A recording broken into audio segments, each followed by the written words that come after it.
Hello, everyone. This is the reviewer for Frigid Reads, a book review blog. As you can see, today we're trying something a little different. We are not doing a text review and we are not reviewing a book.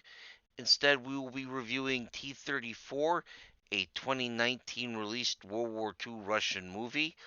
Um, this is a bit of an experiment for us, so those of you who are regulars of the blog, please feel free to let us know how you feel about this. Is this something you enjoyed? Is this something you hated? Because it's going to be your feelings that determine what we do in the future. For those of you who this is the first time you've ever run into me, there's a link below in the description to the blog. Please feel free to give it a read. I have been reviewing books since 2014. A lot of content, I promise. That said, let's get into the film itself. Now, the film was directed by Alexei Sedrov. I want to apologize to the Eastern Europeans and the Russians who are wincing for my pronunciation. I'm going to do my best. Um, Hopefully, I will improve in the future if I review more Russian works. Please feel free to leave a comment uh, on how I can improve my pronunciation. By the way, I'd appreciate it. But Mr. Petrov was born in 1989 in Russia. He originally was not interested in an acting career. He was about soccer. Um, at the age of 15, he was invited to train in Moscow, which my understanding is the main way of becoming a professional athlete in Russia. But he was very seriously injured when a small mountain of bricks collapsed on him that summer in a practice. The docs told him that was the end of his sports career. But he turned things around. Um, while initially going to university for economic studies, he realized that this wasn't going to work out. He ended up being a theater student, and he got invited to study in the Russian Institute of Theater Arts, also known as the GITIS. Uh, Now, the Russian Institute of Theater Arts, that is the largest and oldest independent theatrical school in Russia. From what I can find, it's located in Moscow. It was founded September 1878. It's been through several name changes. These days, it provides training in ballet, acting, and a wide variety of theater arts, along with a university education in liberal arts and humanities. It's got about 1,500 students, along with a lot of post grad students from various countries doing their studies. Now, Petrov is mainly known for two other movies. There's Attraction, which is a 2017 Russian science fiction movie, and Gogol: The Beginning, which I understand is a dark fantasy. I couldn't find a lot about that. Like I said, here he plays the main character, Nikolai Ayushkin, um, who is basically a superhero if you can get him into a tank. The movie established this really quickly by having the first action sequence in 1941 where he gets a tank and like half a platoon of infantry, and he just manages to take out six tanks and wreck the accompanying German infantry during the Nazi invasion of the Soviet Union. However, he does lose that battle. Um,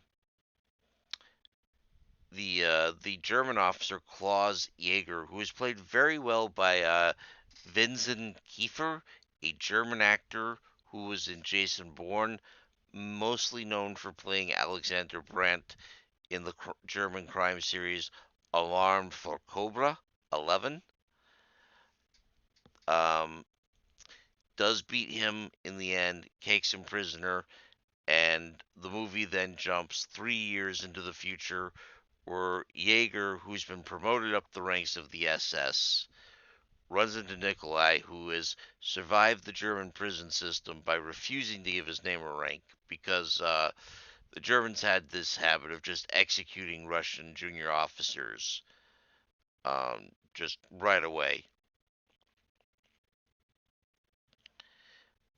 Because, well, I mean, Nazis, they're not good people. But Jaeger recognizes Nikolai, and he's not going to have Nikolai executed because he's got a use for this guy. Jaeger has this idea of getting German POWs into refurbished T-34s to use as training aids on live ranges for German tank crews.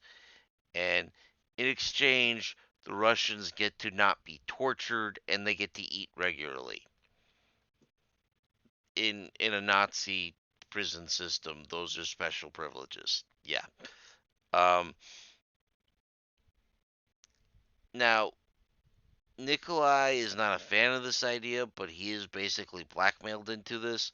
And this brings in our other character, Anya, who is a Russian prisoner who is bilingual and therefore used as Jaeger as a translator.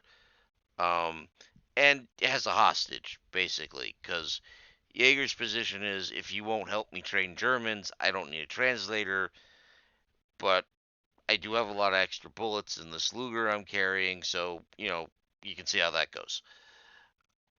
This does help cement Jaeger as a villain because he's willing to execute a young woman to force somebody to help him train more guys to invade his own homeland. Uh, kind of dark. That said, Jaeger is not without positive qualities. He does keep his word. He has this kind of perverted sense of honor, but he's very much a villain in this movie, which he should be since he's an SS officer. Nikolai recruits a small team of Russians to help him repair, refurbish a T 34. They get their hands on munitions due to German arrogance. I'm going to let you see that in the movie to avoid spoilers. Uh, Anya, who's played very well by Russian actress Irina Starshembaum, who is also an attraction with Petrov, so not their first time in a movie together. Um, Her character also helps provide some levity in the movie. One of my favorite scenes is when her character is broken out of prison and she just waits at a bus stop to be picked up by the T-34 in her prison uniform, surrounded by these German Hausfraus who have no idea what's going on. And it's a great little 3 minute scene in the movie. Um, but the main thing I liked about T-34 was the action. Uh, Now these guys used real tanks, so it lends the action scenes both metaphorical and literal weight because you have real armored vehicles driving through these sets. Now they don't actually shoot at each other because no one's that insane, but they use some CGI for that and some practical effects. Uh, I feel that's a good thing. Like I think Hollywood is good at CGI, the Russians not so much, but even Hollywood way overdoes the CGI. So it's good to see people sticking to practical effects. Um, Another thing that helps carry this movie is the character interactions. While the other Russians could use a lot more characterization, I feel the movie is very focused on Jaeger, on Nikolai, and Anya to the detriment of the other characters. Their small interactions help carry the movie and give it a sort of a human gloss to it. So it just doesn't turn into this sort of superhero action movie in World War II. Um, that said, it's not a perfect movie. Like I said, Some of the characters are kind of two dimensional. Um, and there's a lot of outside context that is just kind of dropped in order to keep the action movie moving, which I understand, but I still would have preferred that outside context. Um, just going, hey, this is set during the period when the Nazis have betrayed the Soviets and invaded their homeland. So this is a desperate time to be a Russian. You know.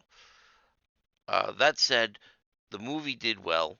It is the second highest grossing Russian film of all time, grossing over 2.2 billion rubles against a budget of 600 million rubles, and I feel it deserves it. Um, I'm giving this movie a B and a recommendation. I am going to tell you though, watch the subtitles. Don't watch the dub version. Don't be a coward. Watch the subtitles. All right? The dubbing is a bit flat in places. It robs the movie of some of the emotional weight in it. Um, the sub the subtitled version is better. Just and those of you complaining about subtitles, listen. I grew up in a deaf household. I used to grow up with a third of the screen blocked out by this big black box of closed captioning. I have no sympathy for you. None. None. Watch the subtitles. Um, so that is my review. I hope you guys enjoyed it. Until next time, let me just say I hope everyone stays safe and keeps reading. Bye now.